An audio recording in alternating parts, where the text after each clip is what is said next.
Assalamualaikum warahmatullahi wabarakatuh. Wahai sahabat yang dirahmati Allah, saya doakan semoga kita diberkahi keselamatan dunia dan akhirat. Setiap makhluk hidup pasti akan mengalami kematian, termasuk para nabi dan utusan Allah. Mereka hidup seperti umumnya manusia biasa, makan, minum, menikah, tidur dan wafat. Bahkan umurnya pun seperti umur manusia rata-rata.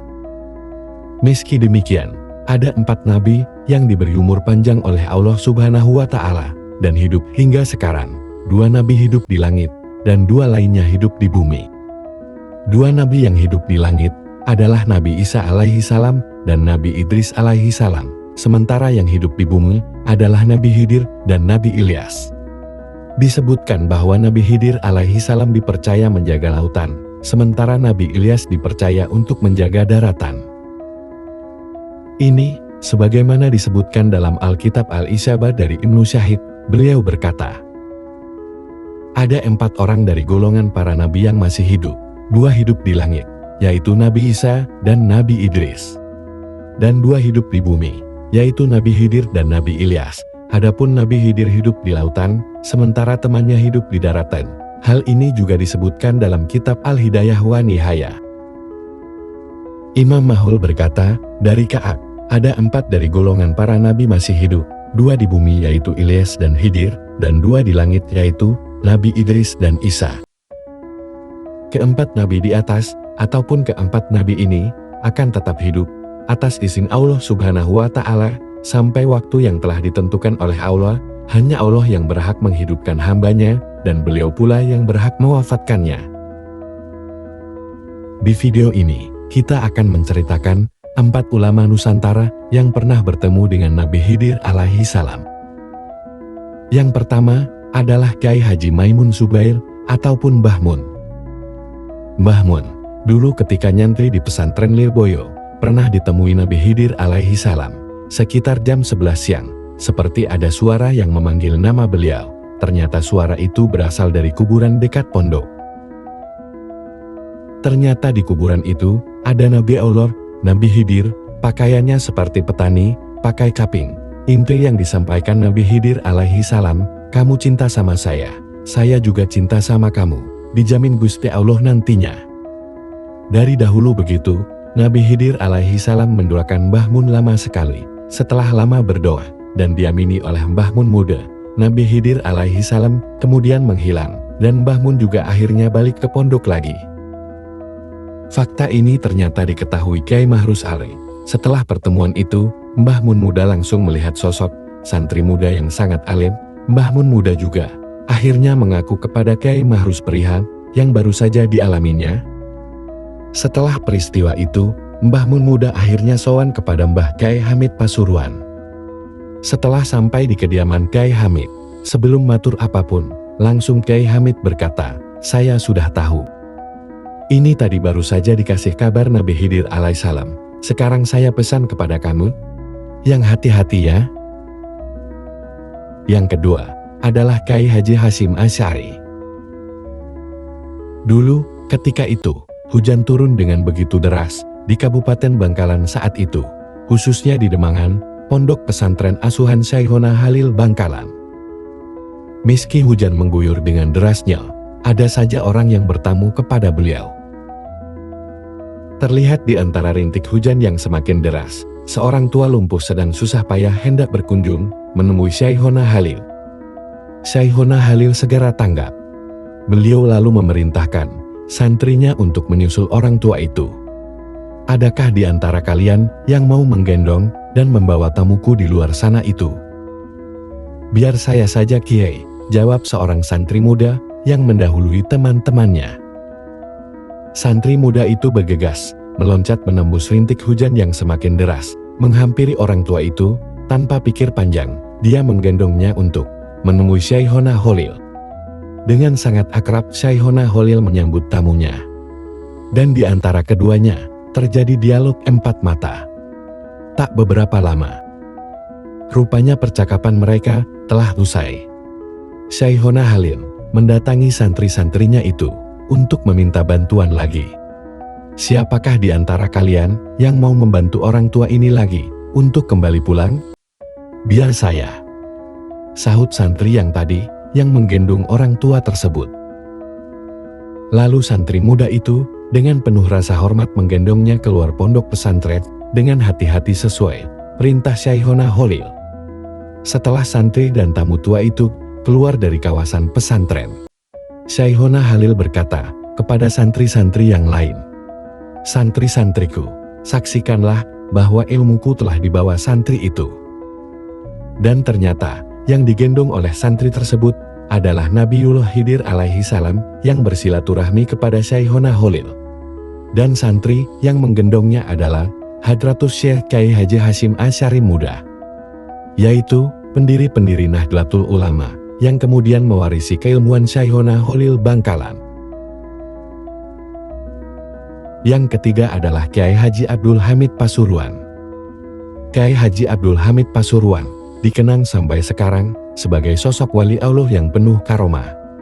Beliau dulu pernah nyantri di pesantren Teremas di bawah asuhan Kyai Haji Dimyati.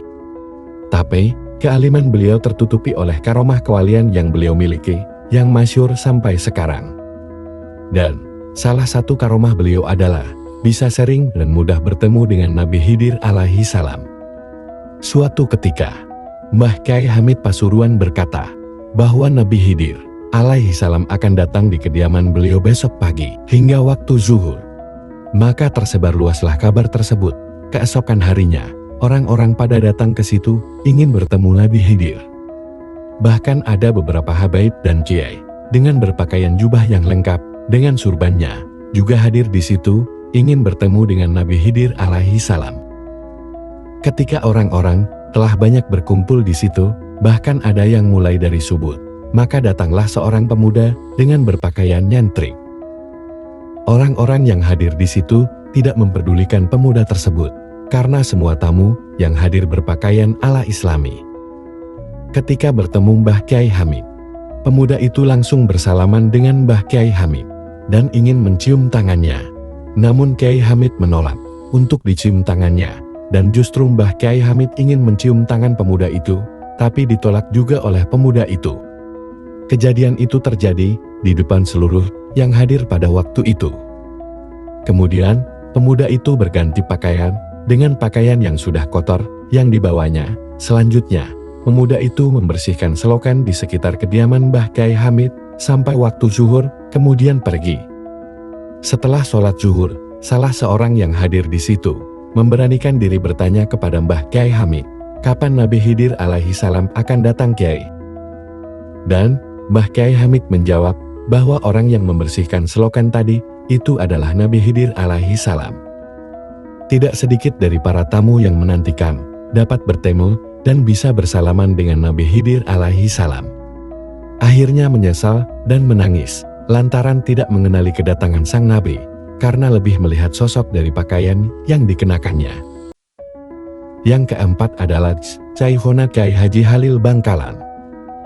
Suatu hari Syaihona Halil Bangkalan sedang menemui tamu-tamunya di ruang depan. Mbah Holil, yang juga ulama besar, dan salah satu guru dari Kyai Haji Hashim Asy'ari, yaitu pendiri NU, duduk dengan salah satu lutut tertekuk di depan perut beliau, sambil bercengkrama dengan para tamu-tamunya, yang ditemani dengan secangkir kopi yang hangat, yang ada di hadapan mereka masing-masing. Ketika sedang asyik mengobrol itu, tiba-tiba datang seorang gembel dengan pakaian lusuh, sambil menuntun seekor anjing masuk ke ruangan. Kontan saja semua tamu pada heran bercampur geram. Apalagi tanpa salam, tanpa bicara, dan tanpa izin, tiba-tiba si pengemis ini menyeruput kopi milik Mbah Holil, hingga tinggal ampasnya. Terlihat juga ingus yang keluar dari hidung pengemis yang tak diundang itu. Marahkah Mbah Holil?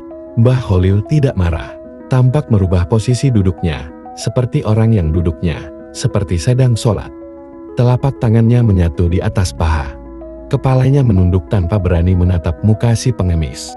Justru beberapa tamu bangkit, bermaksud mengusir orang aneh ini.